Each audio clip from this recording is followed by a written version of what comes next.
Hi, and welcome to Genetics Decoded. I'm your host, Sharon Palmer. Please note that the information we present here today is not for medical advice. It really is to improve your own knowledge base so that you can make some better decisions around your health. If you like the podcast, if you enjoy it, please go in and like and subscribe. It doesn't cost you anything to do that, and it really does support what we're trying to do here. Today, what we're going to do is look at estrogens. We know that estrogens are playing a really big role in the way that women feel through the course of their life.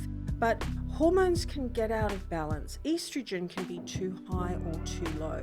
And we know that your genetics is playing a really big role in the production and the metabolism of estrogen. There are these real risks associated with estrogen as well, and I think we need to examine these and make much better and more informed decisions around how we're going to balance out hormones. Your genetics can give you some real unique insight into these estrogen metabolic pathways. We can go in, we can identify them, and it means that we can also choose much more personalized interventions. We can do the things that are going to make a difference, and we can also avoid doing things that may make some of those pathways worse. So stay tuned and find out how estrogens are impacting on your health, how you can improve the metabolism of them and create much better balance within the body.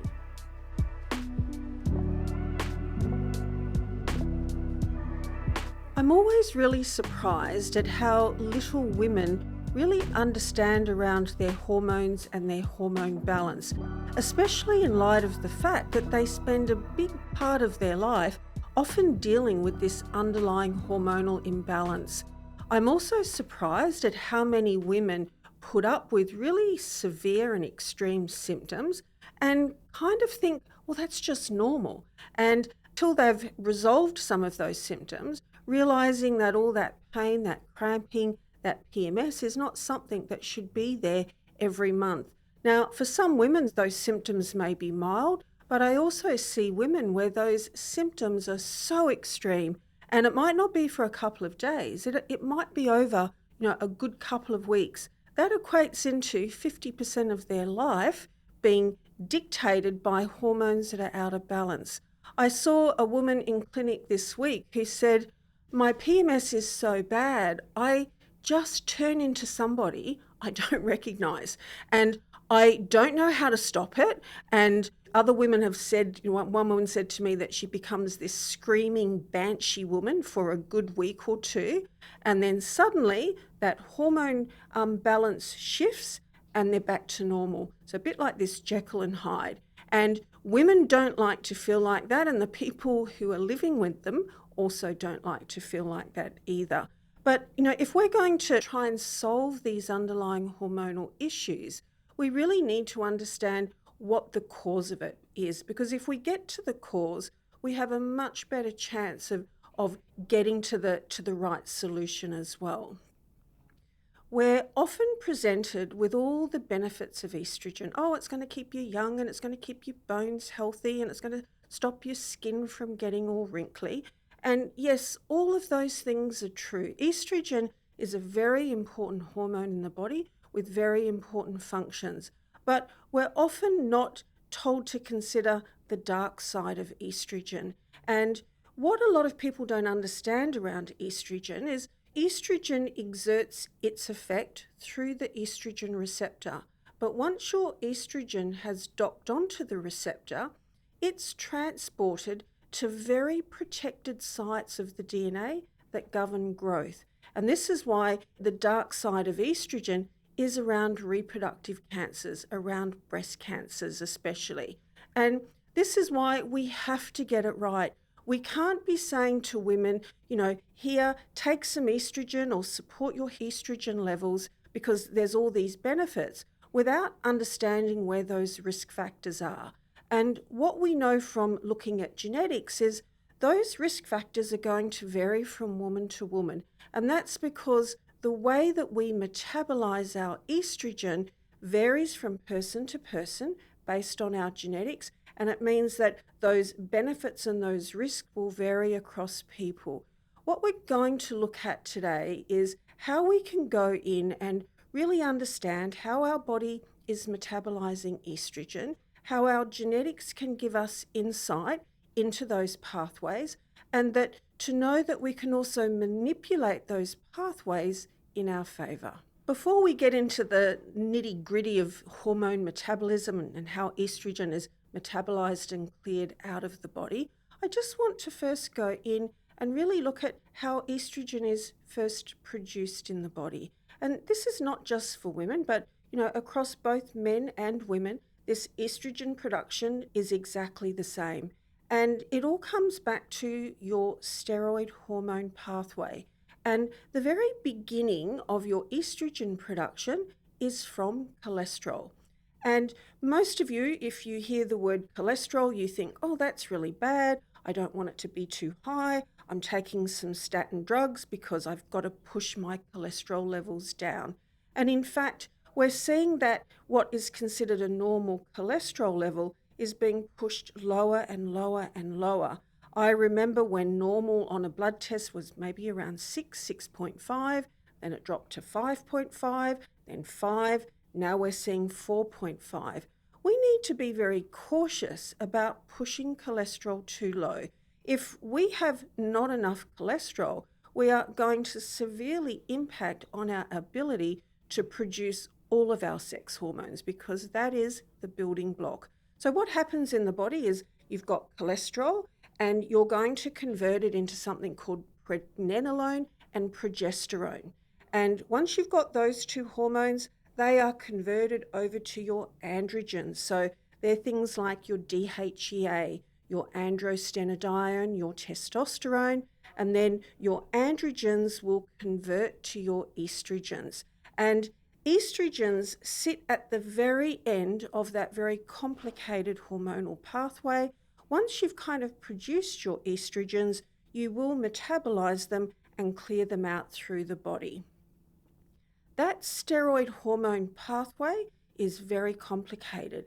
There's many enzymes across that whole pathway, and of course, how those enzymes are working is genetically determined, and of course, our ability to take cholesterol and convert it through to all of those different sex hormones varies from person to person. The other real part of that pathway I really want to focus on to is that ability to convert androgens through to estrogens. There is a particular enzyme called aromatase that does that conversion. We know that if you have too much body fat, then the activity of that aromatase will be enhanced and we'll see a greater production of estrogens, a greater conversion of testosterone into these estrogens. And a lot of women who have been diagnosed with a hormonally sensitive breast cancer will be very familiar with these aromatase inhibitors. So their oncologist will prescribe a drug, a type of aromatase inhibitor, which is designed to block the activity of this enzyme, preventing testosterone converting into estrogen. But what we know from genetic research is the activity of this aromatase. There's a lot of things from an environmental point of view that can impact on its function, but we also know the activity of that enzyme is genetically determined as well. Now, in some women, that enzyme may be working quite slowly, and that ability to convert testosterone into estrogen is diminished. In other women, that enzyme will be working really, really quickly, and it will enhance the conversion of testosterone into estrogen. What we're seeing from research is that even when women are put onto an aromatase inhibitor, is that if they have a very overactive aromatase enzyme, the drug may just not do its job. It won't be effective at preventing that estrogen from being produced. And we know that an aromatase inhibitor is not universally successful across all women in preventing a reoccurrence of breast cancer. And what we will see in the future is we will be going in and we'll be looking at the activity of these enzymes and going, well, for you, that drug just may not do its job. And better to know that sooner than later, because if it doesn't work, then it'll be down the track that you'll find out that you've got a recurrence of breast cancer. But we know just that pathway is working as just part of that normal steroid hormone pathway. It really doesn't matter what age you are, that steroid hormone pathway is active, but we know that the age that you are is going to determine where you produce that estrogen. So from puberty to menopause, the ovaries will be the primary point of production. And what we know is if we look at that menstrual cycle, the first day you bleed is considered day one of your menstrual cycle. What begins to happen is you will recruit a whole lot of eggs into the menstrual cycle to begin developing. Now, when we're young and we have lots and lots of eggs, we might recruit 20, 30, 40 eggs at once into that menstrual cycle. As they begin to grow and develop, we see this rising estrogen level. And it is when that estrogen level is rising and when it hits its peak, that is usually where women feel the absolute best. We know that with really good levels of estrogen, we see that cognitive function is better. So women have better ability to focus and concentrate. Their word power is better. Their skin looks better. They're better able to react to stress and handle cortisol. What's also very interesting is estrogen levels begin to rise, men find women the most attractive. So like bees around a honeypot. And it's not that you can measure that, but that rising estrogen, it shows up in lots of ways. And of course, men have learned to interpret those signals. This is why women, when they're feeling really, really bad, like just before they have a menstrual bleed, their estrogen and their progesterone is usually at the lowest. And the minute they start to bleed and they recruit those new eggs in and they begin that production of estrogen, they're like, I feel like a new woman again, I feel back to myself. And so you can just see how powerful that estrogen is in the body. And that is really the pathway, that's the predominant pathway for producing estrogen from puberty through to menopause. There is still the ability to convert our androgens into estrogen and for our body fat through the process of aromatase to be supporting that estrogen production. But as we head into perimenopause and then postmenopausally, that production of estrogen really begins to change. When we're young, as I had mentioned, we're maybe recruiting 20, 30, 40 follicles into the menstrual cycle. As we're getting older, we're beginning to run out of those follicles. There might be only one or two being recruited, and eventually there will be none left. The ovaries pretty much retire. And at that point, the body's going to go, okay, there's no estrogen production coming from my ovaries anymore. What's plan B?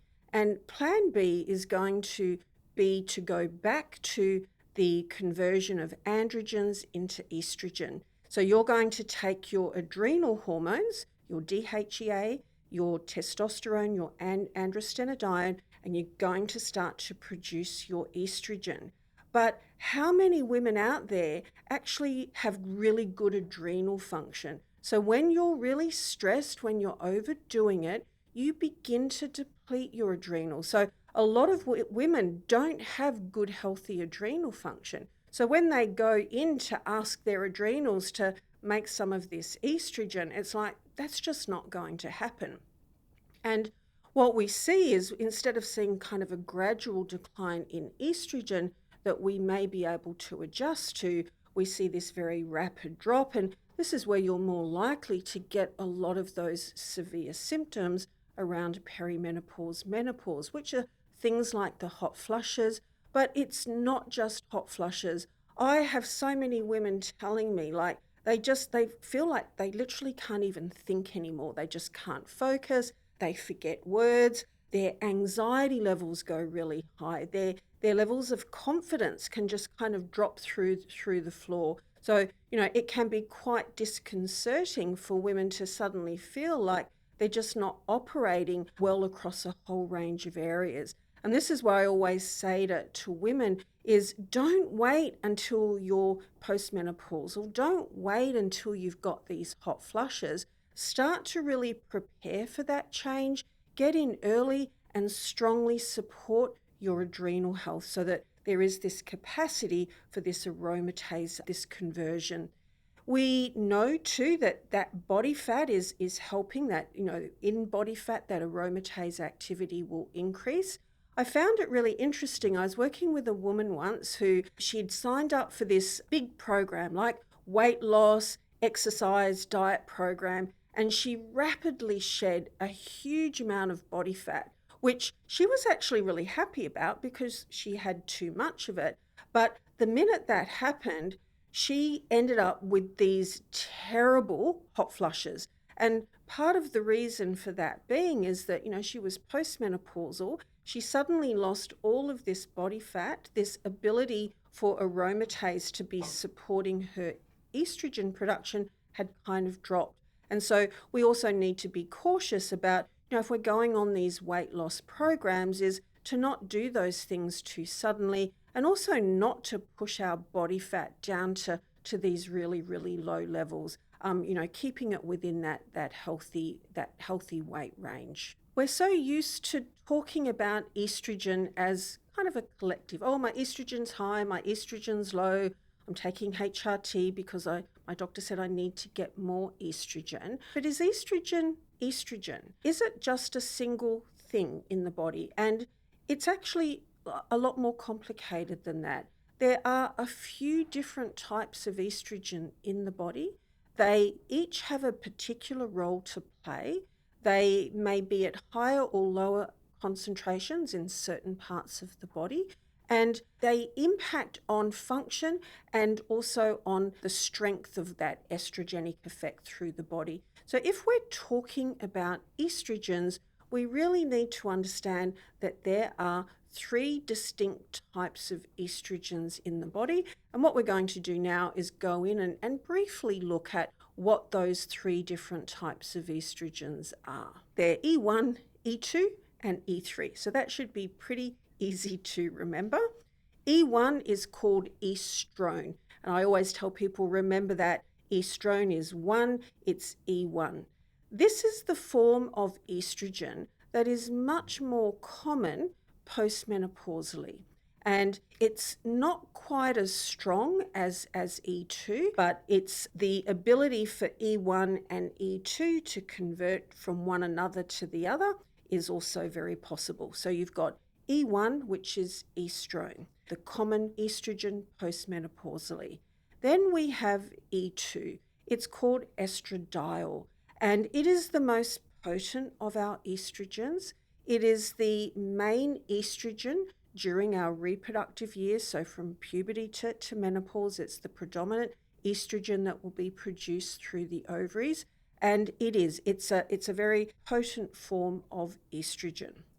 Then we have E3, which is called estriol. It is the safest and weakest of our estrogens. The levels go up very high during pregnancy. It is the hormone that is very specific to the urogenital system. So a lot of women, when they go through menopause, they end up with a lot of vaginal dryness, a lot of vaginal atrophy, and this is where often they'll be referred to taking HRT. But rather than taking E2, we should really be thinking that E3 is going to be a much more suitable estrogen through that urogenital tract, but it's also a safer and weaker estrogen. So again, there can be some real benefits. So again, we shouldn't just be thinking, oh, we have to introduce E2 into the body, is looking at what are the different roles and functions, what are the different risks and benefits of these estrogens as well. We've had a look at how we produce these estrogens. We've seen that there's a few different types of estrogens, and we know that once we've produced these estrogens through that steroid hormone pathway, we metabolize them and clear them out of the body. And we're going to go in and examine these metabolic clearance pathways now. Your estrogen is metabolized through what we call your CYP450 enzymes. That's your cytochrome P450 enzymes. These are really considered your part of your detoxification pathway. There's a lot of different types of these CYP450 enzymes. They don't just metabolize your estrogen, they are playing a role in metabolizing a lot of things out of the body. They will be quite specific to clearing a lot of prescription medication, maybe a lot of toxins in the environment, xenoestrogens in the environment. So they're not just exclusive for your estrogen metabolism, but they're really primary in this estrogen metabolism. We often think that as we go to metabolize and clear these estrogens, like, well, they've done their job, and now what I'm going to do is I'm just going to clear them out through the body. And at that point, we would think, well, they're just inert and nothing is happening. And that couldn't be further from the truth. And in fact, it's through this pathway of estrogen metabolism and clearance that things get really, really interesting. And it's also why we have to really understand what these metabolic clearance pathways are. Because if we're doing things like a blood test or a urinary test and we're looking at the amount of maybe E1, E2, and E3 that we have in the body, we're assuming that we're seeing the full picture. But what we need to understand is as we metabolize that estrogen, we are going to form metabolites that are far more powerful than the parent estrogen. And in fact, they have really significant biological activity, even in very small quantities. So if you're trying to understand the role of estrogen in the body, the risks versus benefits, you must understand these metabolic pathways. And if we look at our E1 and our E2, there are some very defined pathways by which estrogen is cleared. You are going to take it down to 3 pathways. You can produce what's called 2-hydroxy, 4-hydroxy, or 16-hydroxy.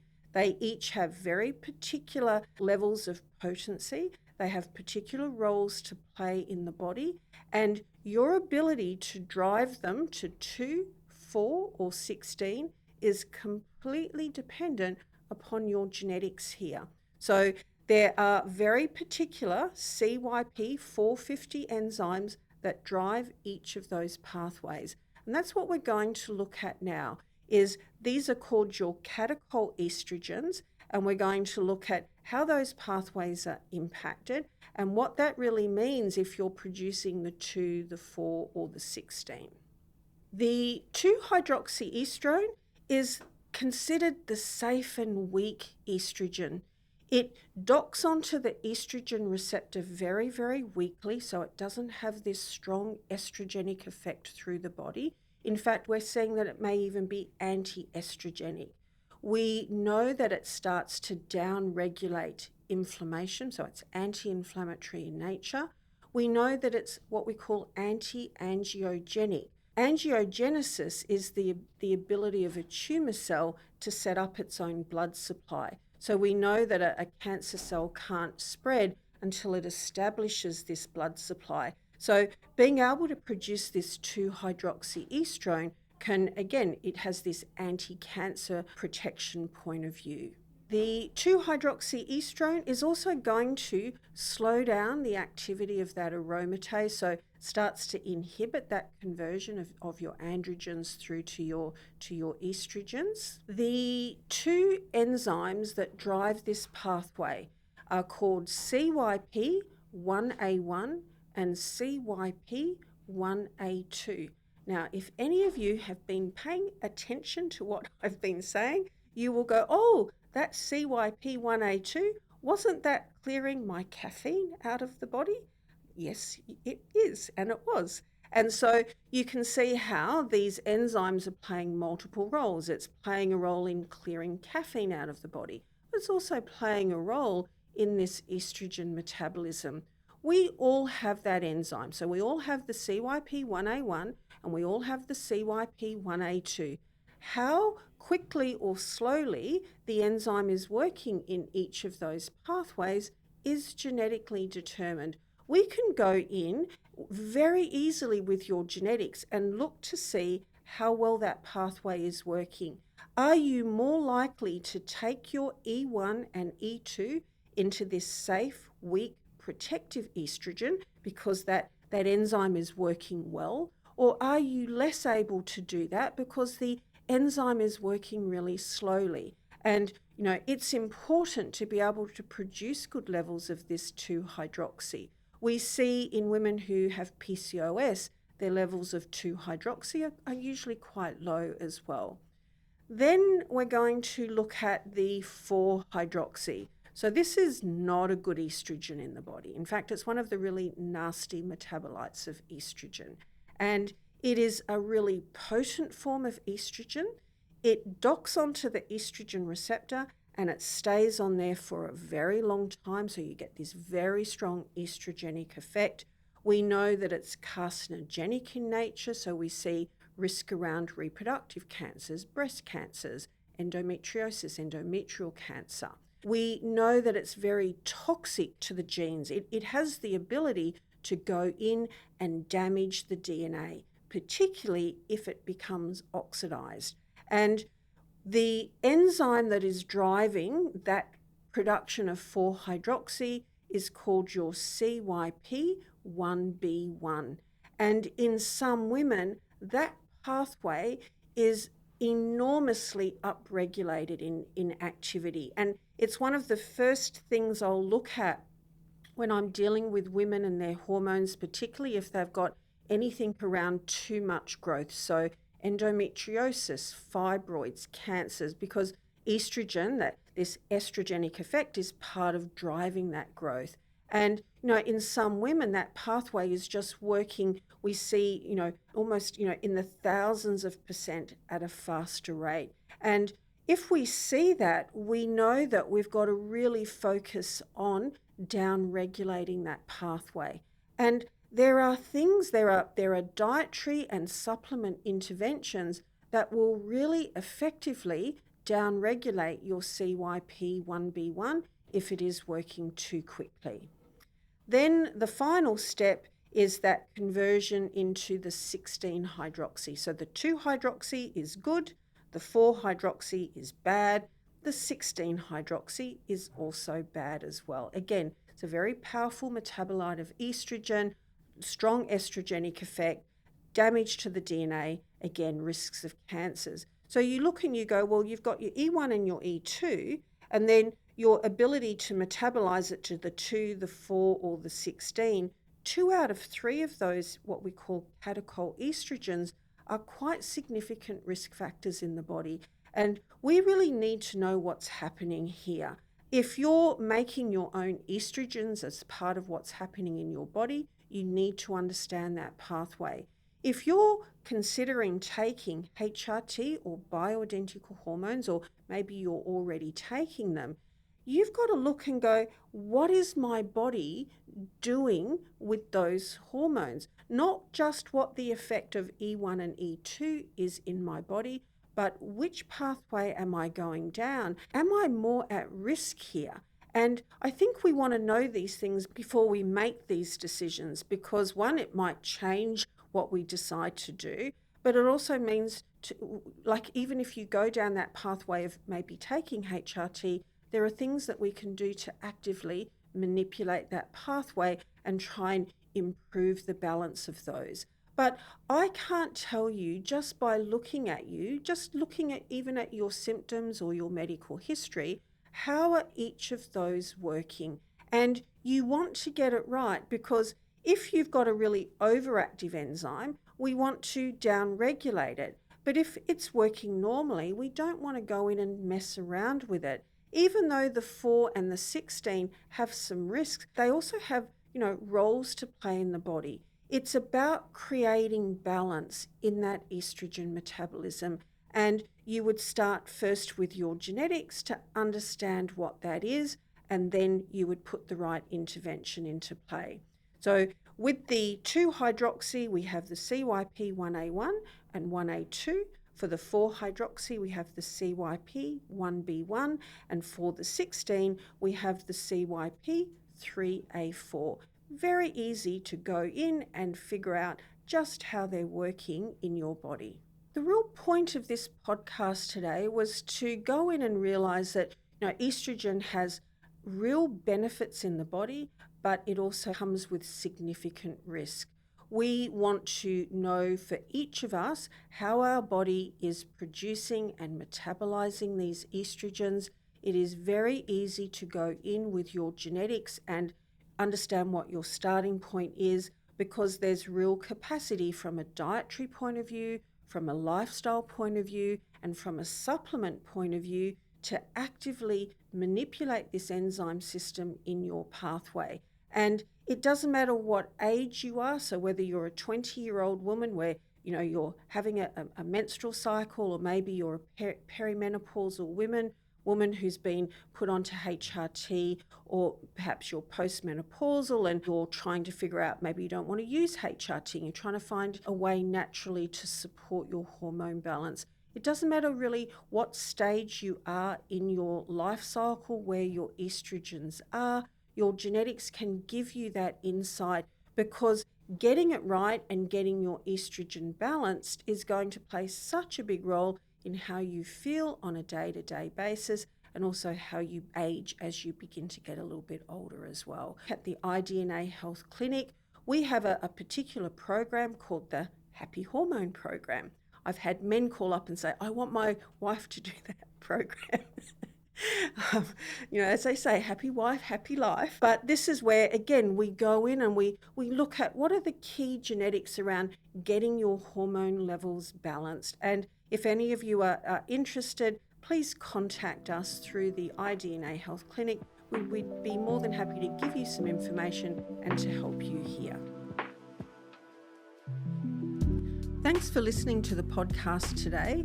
If we've started to increase your interest around clinical genetics and you think you would like to find out a little bit more, please feel welcome to reach out to us at iDNA Health Clinic. We're proud partners of this Genetics Decoded podcast.